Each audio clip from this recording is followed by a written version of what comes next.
Итак, здравствуйте, доброго времени суток. Меня зовут Максим Летучий. Я принял эстафету зрительских вопросов и вообще вопросов от людей, неравнодушных к нашему театру. Готов ответить на эти вопросы, но для начала я, как любитель старины, хочу немножко создать атмосферу музыкальную, так, фоном, чтобы музычка играла из этого прекрасного старенького, но бодренького аппарата. Он создает некие еще шумовые волны, помимо музыкальных. Это так он работает, увы, годы сказываются на нем. Но он работает. Итак, на какие-то вопросы, по-моему, на один я уже ответил ВК, и вообще хочу начать с ВК. И вопрос был от Яны Николаевой. Как сильно я люблю театр, и чем бы я занимался, если не театр? Ну, как сильно я люблю театр? Это не прям какая-то любовь. Любовь, ну, бывает, человек, он ходит на работу, ему нравится работа, например, которая приносит много денег, потому что он тратит эти деньги. А, что дает мне моя работа? Ну, она не дает мне много денег. Иногда дает очень много стрессовых ситуаций, но в то же время театр это не работа, а это как даже не образ жизни, это часть твоей жизни. Это как дышать. Ты же дышишь и, например, моргаешь, ты же не думаешь об этом, почему ты это делаешь. Так и театр. Я каждый день прихожу на работу, ну, по возможности каждый день. Сейчас с этим проблема. Вот. И ну, я прихожу туда, потому что не знаю, что будет дальше. Потому что это часть меня, это то, что мне нужно, это то, чего я хочу, без чего не могу жить. Но в то же время это еще что-то новое, неизведанное, живое. Это живое искусство, это живая материя, которая развивается, и во что она разовьется и превратится, ты не знаешь, и что тебя ждет, тоже не знаешь. Поэтому театр для меня это часть моей жизни и самая непредсказуемая вещь на белом свете, наверное, поэтому я до сих пор в театре. Я люблю все то, на что не могу найти ответ. А в театре постоянно находятся вопросы, ты находишь на них ответы, снова вопросы, и ты ищешь ответы, и так день за днем. Но это заставляет тебя приходить снова и снова. И выходить на сцену снова и снова. И проживать чью-то жизнь снова и снова. И совершать чьи-то ошибки снова и снова. И где-то находить себя в этих вещах. И в то же время понимать, что тебе нужно внутри себя изменить. Как тебе нужно измениться. И, не знаю, сцена и театр – это та часть жизни моей, в которой я могу модулировать какие-то ситуации, которые я не могу сделать, например, в реальной жизни. Вот. И я еще потом подойду к этому вопросу, вообще связанному с театром. Далее. Там очень будет много взаимосвязанных вопросов. Чем бы я занимался, если не театр? Вопрос от Яны Николаевой. Честно, ну, конечно, если сейчас забрать у меня театр, то как-то забрать часть меня, я не знаю, большую часть меня. Потому что сейчас вся моя жизнь, она полностью связана с театром и с искусством. Чем бы я занимался? Я не знаю, честно, на самом деле я не знаю. Есть такое поверье, что не ты выбираешь профессию, а профессия выбирает тебя. Вот. И, ну, кем бы я ни стал, что бы я ни делал, я всегда максимально стараюсь доводить это дело до некого абсолютного совершенства, ну, как есть выражение у китайцев, постичь кунг-фу, дойти до совершенства в чем-либо и чем бы ты ни занимался. И если даже не театр, я буду дворником, ну, я буду стараться делать это максимально хорошо, насколько это возможно. Вопрос от Алены Макеич. Почему более 8 лет назад я выбрал именно театр? И что сподвигло на это? Вообще история моего попадания в театр, она такая довольно своеобразная. Во-первых, я никогда в жизни не любил театр, до театра. И я, наверное, до того, как пришел в театр, за 2 года до этого первый раз ходил в театр. Это был спектакль, черт возьми, как он назывался? Помнишь, что что-то связано с любовью было? Любовь, любовь, любовь, любовь, любовь, любовь, любовь. Любовь до потери памяти. Вот, его уже нет в нашем репертуаре. блистательно играли наши артисты. Я верю каждому. Особенно меня поразила роль Сергея Васильевича Недилько. Он играл врача. Э, и он настолько тонко его сыграл, что мне казалось, что реально этот человек врач. Хотя Сергей Васильевич актер. Вот такие контрасты как бы. Мне очень понравился спектакль, понравилось все это, но я для себя сделал вывод, что это уже некое мертвое искусство. Что это атовизм прошлого, что есть кино, технологии, и все это нам заменит. Но я ошибался, ох, как я ошибался. А что сподвигло меня на это, попасть в театр и пойти работать? Банально, я искал работу. А до этого я работал в Москве какое-то время. И был период, когда до театра я вообще 8 месяцев не приезжал домой. То бишь я был 8 месяцев в Москве, работал, и хотя я работал вахтовым методом, я решил срубить денег побольше. И 8 месяцев работал, хотел загробастать все деньги мира, хотел стать настоящим таким московским парнем. Но, увы, как бы в столице я не был нужен. С профессией у меня не заладилось, я был сначала автослесарь, потом автоэлектрик, но даже не из-за профессии как бы самой, и не за то, что я плохо работал, просто у меня не сложилось общение с людьми, которые там руководили всем этим рабочим процессом, вот. И как-то тогда был помоложе, погорячее, и уже тогда был остер на язык и не сдержался, наговорил многого, где-то подставил себя под удар, и, хотя можно было все решить более дипломатично, но, увы, как сложилось, так сложилось, я вернулся домой, и я какое-то время сидел без работы, а потом через знакомых мне предложили пойти в театр, потому что, как мне сказали, там нужны мужские руки. Я изначально пришел в театр просто монтировщиком сцены. Я ставил декорации, должен был помогать по хозяйству и делать различную работу, которую делают в основном мужчины, как бы. Ну, как говорится, суровую мужскую работу, где требуется суровая мужская физическая сила. Ну и немножко умственных способностей. Но на второй день я помню, Светлана Николаевна мне сказала, что я, помимо того, что монтировщик сцены, еще на 0,5 ставки артист. И мне показали спектакль Маугли, сказали, что там нет людей, не хватает. И как бы я буду, получая роль в массовочке, такую маленькую, незначительную. Ее максимально сжимали, как могли, чтобы там меня переставляли то назад, то чуть дальше, то там я с края где-то тряпочкой размахивал. Но перед этим мне показали костюм. Костюм был пошит на девушку, потому что перед этим эту роль исполняла девушка. И он был такой минималистичный, с прорезями. И для меня это был некий шок, потому что, ну, мой менталитет тогда был такой пацанский. Я был парень, который работал автослесарем, и тут ему говорят: ты сейчас выйдешь на сцену, вот тебе такой костюмчик с прорезями, давай, чувак, покажи пластику, движения какие-то. Меня хотели, чтобы я рычал, двигался как животное и прочее, что мне просто мой мозг разрывало. Я пришел, говорю: если вы думаете, что я гей, я не гей, и мне это не интересно.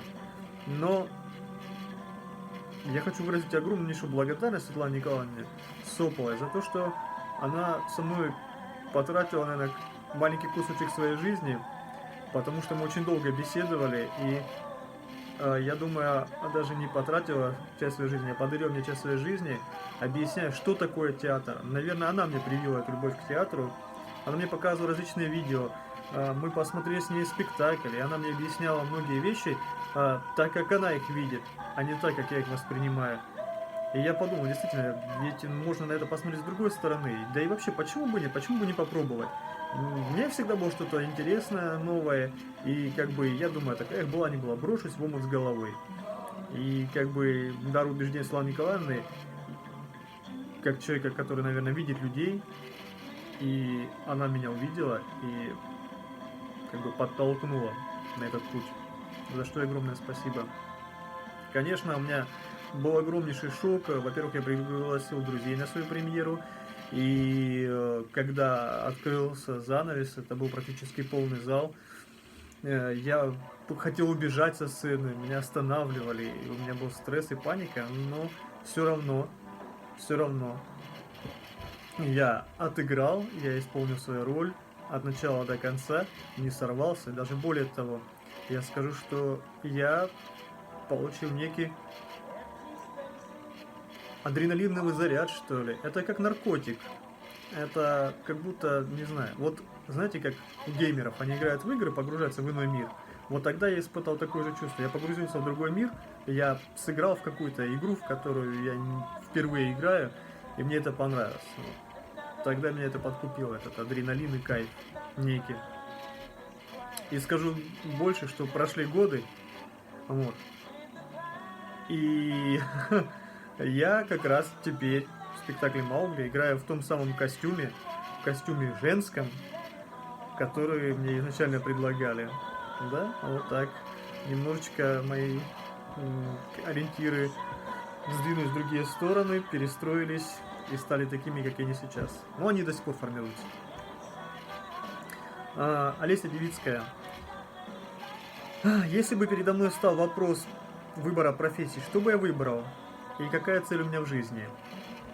Ну, опять же, я говорю, я не выбираю профессию, эта профессия выбирает меня. Вообще, на протяжении своей жизни я сменил очень много профессий. Хотя, в основном, я занимался автомобилями. Я вырос в семье, где люди, ну, такие, четко у них было деление. Например, моя мама, она была всегда продавцом. Она все время работала в торговле, и ее интересовало все, что связано с торговлей. Мой отец был автомеханик, автомаллер, кузовщик, в общем, его интересовало все, что связано с автомобилями. При этом он еще был неплохим водителем, дальнобойщиком, за что ему тоже огромное спасибо, потому что, первое, он мне показал, какая у нас большая страна. Действительно, он с собой брал меня часто в рейсы, мы ездили по стране, и было захватывающе интересно. Я видел других людей, другую жизнь, и понимал, насколько, маленький наш Новошахтинск, и насколько огромный мир. Больше, чем мы можем себе представить. Вот. И еще огромное спасибо, что он объяснил мне, в принципе, что такое быть мужчиной и зарабатывать деньги. Было так заведено, что мне выдавалась в семье энная определенная сумма денег, например, у меня там, я расту, у меня надо покупать новые туфли, кроссовки, штаны, там что-то, одежда изнашивается, и выделялись деньги из бюджета. И как-то я же расту, гуляю, там, тусуюсь, я говорю, пап, я хочу какой-нибудь новый шмот себе, еще что-то. И он говорит, а что, разве это ты износился или плохо? Я говорю, нет, я просто хочу новый. Он говорит, так в чем проблема? Вот гараж, вот подъехала машина, замени колодки, и я тебе дам деньги. Я говорю, я не знаю, как это делать. Ну, в чем проблема? Я тебе сейчас покажу, научу. И так он меня приучил к труду, к работе. Я начал работать, я начал зарабатывать небольшие деньги, потом все больше и больше. И даже так доходило до того, что иногда я говорю, что я якобы ушел со школы, потому что отменили тот или иной урок, чтобы заработать. Вот. И, кстати, ну, раз мы затронули тему школы, учился я плохо. И самое интересное в том, что учился я плохо не потому, что, ну, как бы, был где-то плохо восприимчив к некоторым предметам или еще к чему-то. Нет, потому что у меня были конфликты и проблемы именно с учителем. Если мне не нравился тот метод и тот способ, как учитель подает мне те или иные знания, я как бы их не воспринимал и даже прогуливал уроки конкретно этого учителя и сам как-то доходил, пытался сам понять то, что не мог понять. В итоге меня выгнали со школы даже, был такой грех у меня. Но, как ни странно, я закончил все 11 классов, сдал все ЕГЭ. В общем, так что с этим у меня все в порядке. Хотя учился я плохо. И был прогульщиком. Ну да ладно. Какая цель у меня в жизни? Ну, какая цель у меня в жизни? Честно, прожить эту жизнь. Вообще, вся наша жизнь – это такой длинный путь от рождения до смерти. И да все равно, как ты его пройдешь. У каждого свой этот путь, своя дорога. У кого-то она ухабистая, у кого-то ровная, у кого-то она как течение, и человека несет. Я хочу прожить эту жизнь так, чтобы в череде моих дорог, в общей автостраде, в полосах движения, как бы никого не пересекать, никому не мешать. И, наверное, чтобы по этой дороге поехали, по этой накатанной, другие люди продолжили свой путь. И, наверное, я постараюсь максимально этот путь выровнять. Я сейчас говорю о том, что, ну, например, что Яна Николаева, что Алена Макеевич, там, Олеся Левицкая, это все участники театральной студии. И в театральной студии, где я в том числе являюсь преподавателем. И все, что мне хочется, это максимально как-то людям, ну, показать, как мне когда-то показали, что такое театр искусства, чтобы они увидели это моими глазами, полюбили это. И потому что театр, ну, как и часть искусства, это часть культуры нашей. И не самое худшее качество и черты она в человеке прививает и воспитывает. И как бы все, что я хочу, это чтобы на протяжении своей жизни помогать людям увидеть мир по-другому. Вот цель моей жизни. Увидеть мир по-другому. Даже не просто увидеть его так, как вижу его я, а увидеть по-другому. Бывает так, что на некоторые вещи ты смотришь одними глазами, а потом учишься человеком, пытаешься, чувак, посмотри вот на эту монетку, там она вот такая, а он говорит, она еще и вот такая. А ты говоришь, да, но здесь еще ребро, он говорит, да вот посмотри еще то. И ты как бы с людьми открываешь какие-то вещи по-новому, заново. Так что вот моя цель жизни – это помогать людям увидеть мир по-другому и увидеть его самому. Каждый раз по-новому. Вот такая, так как ответил, так ответил. Александра Левицкая, тоже участница театральной студии. Кто или что меня вдохновляет? Честно, все и везде вдохновляет. Вот реально, я могу встать с утра, быть пустым, выйти, увидеть какой-нибудь листок на дереве, и будет сильный ветер, а этот листок будет один, все листья может посрывать, а он будет один и держаться, быть сильным, и он меня вдохновит. Меня может вдохновить человек, например, просто человек, который где-то шел, разговаривал по телефону, улыбнулся, и я увидел счастливое лицо, меня он вдохновил. Я же говорю, все и везде. Даже, не знаю, пыль на батарее, она тоже меня может вдохновить, потому что она ложится неким узором, таким прекрасным, и намекает, что мне бы не мешало бы убраться в доме, тем более я сижу в самоизоляции. Николай Грищенко. Каким ты себя видишь в 2030 году? Каким я себя вижу в 2030 году?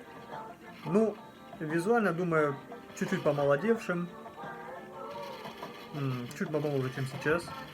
Вот. И,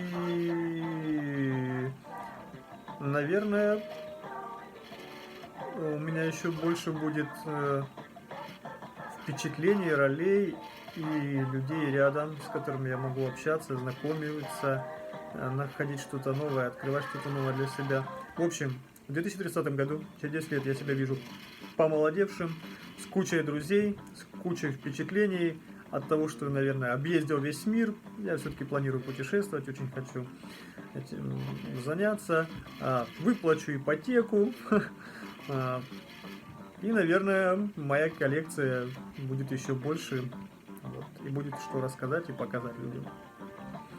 И от него же вопрос, творчество какого из актеров оказало влияние?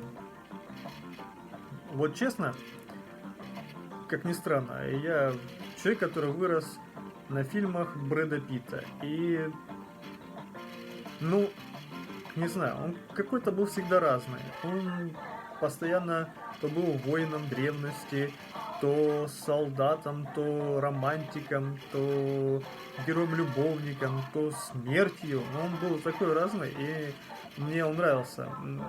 Наверное, даже вот эта страсть к неким разным образом и примирение на себя чужих жизней, наверное, это от него пошло. Так что творчество какого актера Брэд Питт. Брэд Питт, потому что он разный, но в то же время остается самим собой. Однозначно он. Вот. Теперь, да, кстати, вот так я вопросы записываю. Я когда переписываю вопросы людей, я как бы в этот момент обдумываю их и подбираю слова, как бы выразить свои мысли по этому поводу. И переходим к вопросам из Инстаграм. Наталья Караваева. Самая любимая актерская амплуа. Вот недавно у меня очень много таких острохарактерных ролей. Причем очень часто я играю в детских спектаклях, таких юношей, подростков. И в спектакле Михаила Юрьевича Сопова «Идиот» я сыграл такого прям негодяя. Негодяя плохого, но с какой-то, не знаю, своей судьбой и правдой. И ну, для меня, честно, мой персонаж в этом спектакле — это отображение всего того, что происходит вокруг. Он прям как подытоженная квинтэссенция всех нехороших качеств, которые есть в людях, которые окружают его. Он в себя впитал как губка, и в этом его правда. Он не боится быть собой, он ничем не прикрывается, он прям зеркало, человек-зеркало. И вот моя любимая актерская амплуа, наверное, все-таки такой негодяй зеркало. Чем хуже вокруг него, тем он еще хуже становится. Вот. Так что мое любимое актерское амплуа пусть будет негодяй. Кого мечтаю сыграть в театре, кого в кино? Вот кого бы я мечтал сыграть в театре, наверное, ну вот не знаю, закралась у меня такая мысль, идея. В общем, у нас коллектив театральной студии, он многочисленный, в основном женский. И я недавно пересматривал советский фильм «А зори здесь тихие». И у меня такая, родилась мечта воплотить его на сцене. В театральной постановке, в виде театральной постановки. И, наверное, я бы как раз сыграл того самого командира тех девчонок, человека, который повел их в бой, который с ними был до конца. Ну, этот персонаж мне близок. И кого бы я сыграл в кино? Ну, так как мне вообще амплуа такого негодяя, подлеца вообще понравилось, я бы и сыграл бы, наверное, в кино какого-нибудь подлеца, негодяя, но с какой-нибудь своей философией, своей правдой. Такого запоминающегося персонажа, пусть даже будет некий такой плохой, но со своей линией четкой. Вот. Помню, был такой фильм «Старикам здесь не место», вроде бы так он назывался.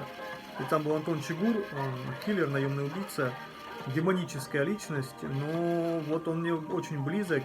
И, фильм может показаться жестоким, кровавым, и порой даже поступки этого героя могут показаться неоправданными.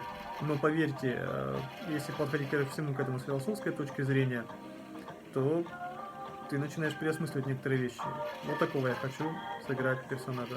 Подлеца, философа. Также вопрос от Натальи Караваевой. Кем бы я мог быть в прошлой жизни? Кем бы я мог быть в прошлой жизни? Честно, да, наверное, кем угодно. Вот, что-что, наверное, я бы не был земледельцем. Вот не знаю. Как-то у меня не складывались никогда хорошие взаимоотношения со всем, что связано со строительством и землей. Вот не знаю почему. Никогда мне это не нравилось. Нет, я всегда помогал огороды перекапывать бабушке с дедушкой, и в строительстве помогал, и в ремонтах, и вообще руки как бы у меня с правильного места растут, но нет. Скорее всего, кем бы я мог быть в прошлой жизни? Военным, наверное, да. Политиком, скорее всего. А возможно, артистом. Сейчас, мгновение.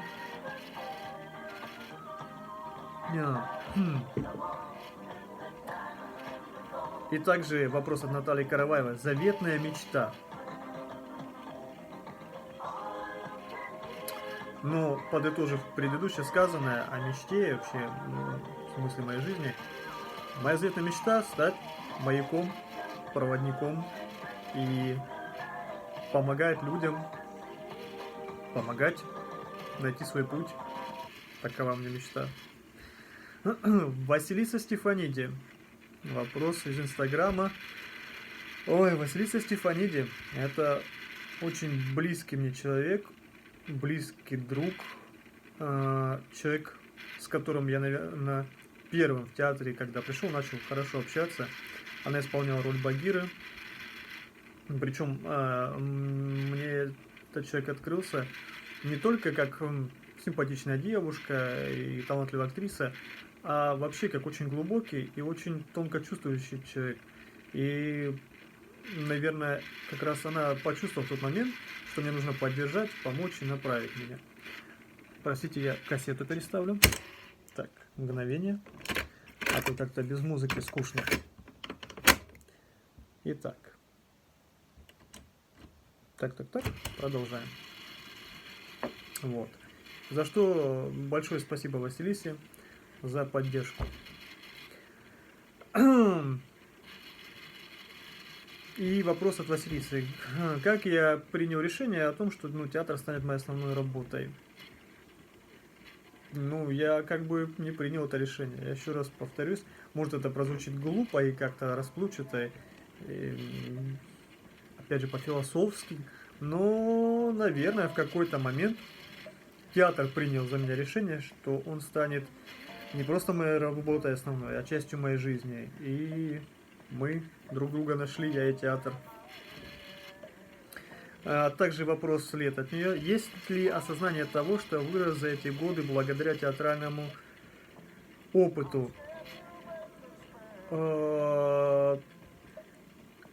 Как бы сказать, я, наверное, да, я обогатился как личность и вырос в плане, наверное, в плане нравственном и отношению к некоторым, да ко многим вещам в этой жизни. Вот.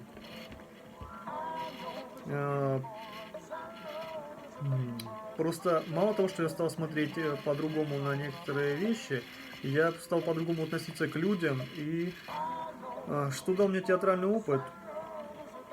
Наверное, все-таки я научился слышать людей, точнее, слушать людей, слышать людей и понимать вообще все, что происходит вокруг меня со всех сторон. Я перестал быть плоским. Я стал бесформенным, наверное. Театр забрал у меня некую скорлупу, и я просто как будто себя сбросил все и стал каким-то, не знаю, как вода. Реально. Вот я был в кружке, я был по форме кружки, а теперь я стал как вода. Я готов принять любую форму, любое пространство. И театр научил меня быть водой. Вот. А еще научил меня тому, что надо быть искренним и честным. Самим собой и с окружающими. Вот. Следующий вопрос от Елены Горшковой. Сколько стихов я уже написал, когда их начал писать? Стихов я написал, я не знаю, я их не считаю. У меня бывает так, что вдруг какое-то вдохновение на меня напало, я такой достал ручку, давай писать быстрее что-то, какие-то строки. Это бывают начатые вещи, незаконченные, бывают полноценные какие-то произведения, бывают наброски или просто строки или слова.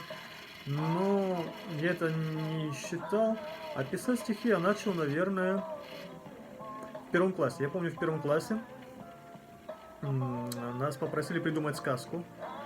И я помню, что я написал эту сказку в стихотворной форме. И учитель был поражен.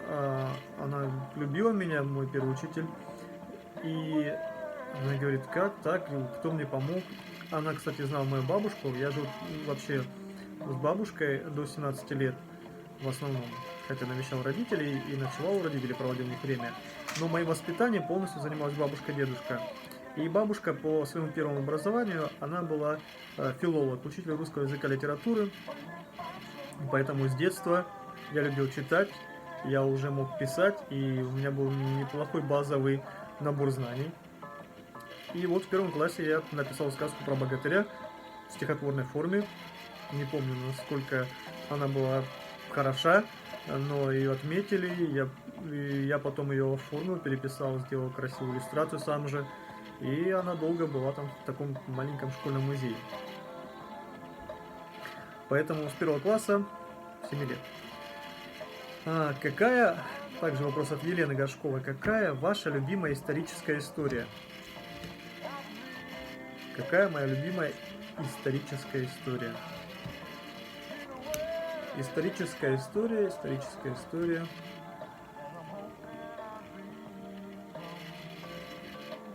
Ну, наверное, может странно, но первое, что пришло в голову, это история Чингисхана, когда он завоевал Китай, и часть Китая, и в его честь устроили салют. И он говорит, что это такое, что за красота? А ему говорят, это салют, и мы так развлекаемся. Он говорит, слушайте, а если этот салют взять и положить под крепостную стену, большой салют, и он взорвется, стена развалится? Он говорит, да, развалится. И это моя любимая историческая история, потому что она говорит нам о том, что нужно нестандартно и креативно мыслить и быть открытым для всего. Следующий вопрос из Инстаграм. Анастасия Шилкина.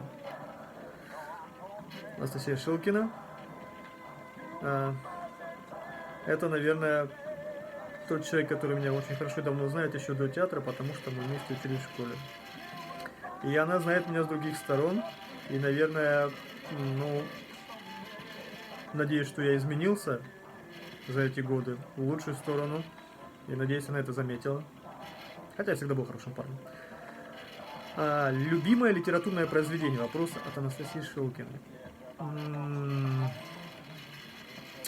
Любимое произведение. Так, что там у меня скрипится, всем избивать. Любимое литературное произведение. Наверное, Янки из Коннектикута при дворе короля Артура. Потому что там есть путешествие во времени. А я хотел бы научиться перемещаться во времени. И там есть человек, который, грубо говоря, попал в современности в прошлое. Что тоже является моей мечтой. Любимый автор. Любимый автор. Вот, может, как бы банально звучит, но Пушкин. Потому что именно Александр Сергеевич, он мне привил некую любовь к сказкам, к фантастике, к фантазиям и к стихотворению, к стихотворной форме и, наверное, к русскому языку. Любимый фильм.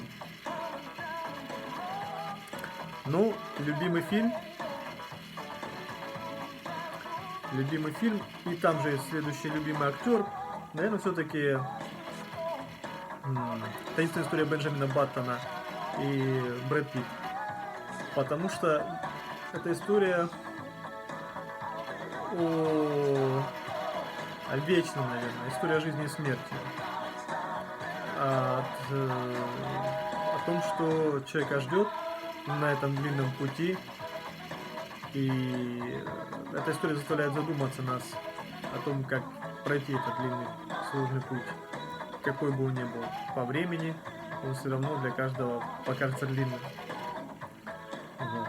И таинственная история Бенджамина Баттона, чем мне запомнилось, наверное, это тем, что там подняли вопрос как раз-таки времени. И время на самом деле, вот кто бы что ни говорил, какая самая драгоценная вещь на свете, здоровье, там, у кого-то может золото, платина, кому-то может быть, там, я не знаю, может быть вот такая вот ручка быть самой драгоценной вещью в мире, у кого-то дети и семья, но на самом деле самое драгоценное это время, потому что это такой исчерпаемый лимит, это такой невосполняемый источник, и это то, что не вернуть и не свернуть. И Брэд Питт прекрасно справился с этой ролью, с передачей того, как человек меняется на протяжении всего времени, вне зависимости от того, как изменяется отношение к нему. он все равно остается собой, но в то же время помогает измениться другим. Вот меняться внешне, оставаться собой, но в то же время помогать другим меняться в лучшую сторону, это прям круто. Любимый режиссер. Любимый режиссер. Честно, вот по духу фильмов, и как они исполнены, для меня это, наверное, Квентин Тарантино.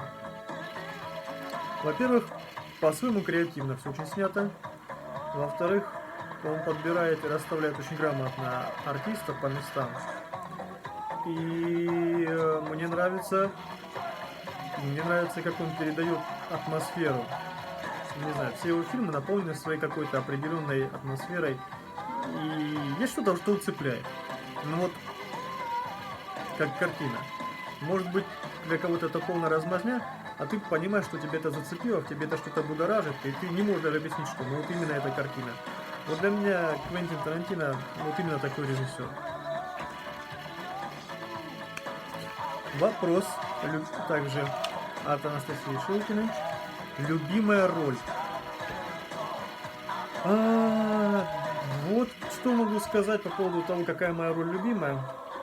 Честно, ну и там даже в продолжении, или каждая по-своему как бы любимая. Каждая по-своему любимая роль, потому что это... Каждая роль это опыт. Это опыт, это что-то новое.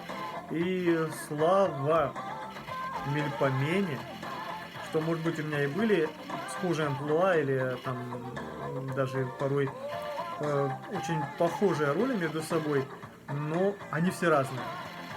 Вот что-что, а я играл и китайцев, и африканцев, и подлецов, и героев, и принцев, и чего только у меня не было. И как бы нет любимой роли. Вот, честно, нет. И, наверное, никогда не будет. Каждую люблю по-своему. Каждая для меня близка. Вопрос от Натальи Пакеевой. С чего началась коллекция исторических костюмов? В общем, в принципе, военную форму и все, что связано с историей, я с детства любил. Мой прадед, он ветеран Великой Отечественной войны, офицер, который прошел всю войну от начала до конца. И у него всегда было много различных вещей, там наград, фуражек, кителей, гимнастерок. Потом это все многое потерялось, трофеев было куча всяких, даже из Рейхстага. Что-то потерялось, что-то затерялось, там были переезды, продажи домов. Часть подарена музею. Кстати, чернильница, которая была привезена моим прадедушкой из Рейхстага, она выставлена в нашем музее краеведческом Новошахтинском. Вот. Я помню, как прабабушка после смерти подарила музею. И с чего началась... Тогда уже у меня был интерес к вещам с историей, потому что, когда ты их берешь в руки, ты чувствуешь некую энергетику. Для тебя это как машина времени. Прошу прощения. С чего началась моя коллекция? Вообще началось не так. У нас в театре очень много военной формы старой. И как-то на 9 мая, в общем, я решил применить на себя образ такого бойца Красной Армии, прогуляться по парку, ну и лишний раз показать, что театр не равнодушен к этому мероприятию, к этому событию, как-то привлечь зрителей. И форма была абсолютно не идентичная, это была форма образца 1969 года. Ко мне подошел ветеран, такой уже в довольно глубоких летах мужчина, и он говорит: ну что ты вырядился непонятно во что. Ну действительно, на самом деле это было все очень по мотивам и далеко от образа бойца Красной Армии мая 45-го. Он говорит: мы так не служили, ты вот это зря натянул. Эх, молодежь, чего вы не знаете, только вот на слуху, да на виду, а как было, вы-то и не знаете. И мне стало интересно, а как было, а как правильно. И потихоньку я начал как бы интересоваться сначала литературой, смотреть документальные фильмы, читать книги, потом, и тут следующий вопрос, как и где я их нахожу, вещи для своей коллекции. На барахолках, вы не поверите, а зачастую дедушки и бабушки, которые торгуют на рынке, у них можно найти очень много интересного, ну, интересного для меня. Вот. Первое, что мне попалось, из чего началось, это была гимнастерка галифе, это была или гимнастерка галифе офицерские. И они мне достались совершенно случайно. Как достались? Я просто в шахтах, есть барахолка выходного дня. Это как ехать на конечную остановку, где все автобусы останавливаются, маршрутки. И там при повороте есть гаражи, и в общем в этих гаражах люди открывают свои гаражи, или рядом стелят такие импровизированные, делают в общем торговые места и точки. И вот там я случайно нашел гимнастерку галифе. Вообще очень много вещей нашел, некоторые на мусорниках, да, кстати. Я стал по-другому ходить мимо мусорников, выбрасывать мусор, как бы таким уже, конечно, не ковыряюсь в них, но очень пристально смотрю и осматриваюсь, как терминатор, просто сканирую. Мне нужна эта одежда и мотоцикл. Вот, и нахожу и там что-то. Что-то на Авито, что-то на форумах тематических. Вот. В общем, как говорится, ищите да обрящите. И какой временной период, также от Натальи Пакея вопрос, какой временной период мне по душе в истории? Сейчас скажу, какой временной период. Наверное, это 90-е годы. 90-е годы 20 века, ну, может, по мне так и видно, что по магнитофону, по внешнему виду, потому что это мое детство. Это был тот момент, когда, не знаю, все говорят, что 90-е это было страшно и плохо, хотите, чтобы было как в 90-х, а тогда это было мое детство, беззаботное, я не видел всего того, что происходило. Я никогда не видел, чтобы мои родители были недовольны или ссорились, всегда они что-то крутились, делали, были заняты. Все было в новинку, сладости, видики, телефоны только начинали появляться, какие-то гаджеты, и ты этому искренне радовался, потому что сейчас как-то все пропало. Ты тогда радовался какой-то одежде, каким-то простым мелочам, а сейчас к одежде, да какую хочешь, такую одевай, завались, люди не знают уже, просто выбрасывают ее, тренды уходят, приходят, гаджеты меняются с какой-то невероятной скоростью, и как-то люди перестали радоваться мелочам и чему-то новому. Поэтому, наверное, какой временной период? 90-е годы 20 века. Вопрос от Башира Гайсанова. Есть роль мечта? Роль мечта. Скажу так. Ну, я уже выше говорил, что я хочу сыграть какого-нибудь подлеца-философа. Наверное, это и есть моя роль мечта. А вообще, прям конкретной какой-то роли, как конкретного персонажа для себя еще не открыл. Есть, вот я говорю, уже хотел бы сыграть старшину из «Зазори здесь тихие», но конкретно прям той роли, которую бы я спал увидел, нет, такой нет. Вопрос от Сергея Вуса. Любимое оружие из коллекции. Вообще, как ни странно, я оружие воспринимаю не как оружие, а как творчество. Во-первых, любое оружие это своеобразный инженерный гений, это долгий путь проб и ошибок, это несовершенство, но это творчество. Как написанная картина, музыка, так и оружие, это какой-то квинтэссенция всего внутреннего мира и окружающего мира человека, который это сделал. И, наверное, самое любимое, ну, не знаю, пока мне нравится вот этот нож выкидной, вот такой прекрасный выкидной нож.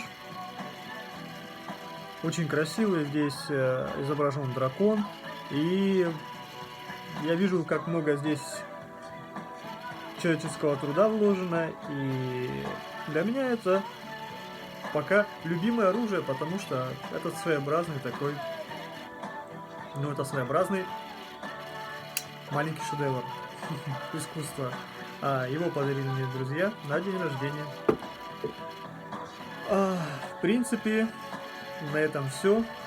Спасибо, что слушали мои ответы. Спасибо, что задавали мне вопросы. И я думаю, до новых встреч. А еще мы с моим другом Ханом Аликперовым часто разбираем стихотворения.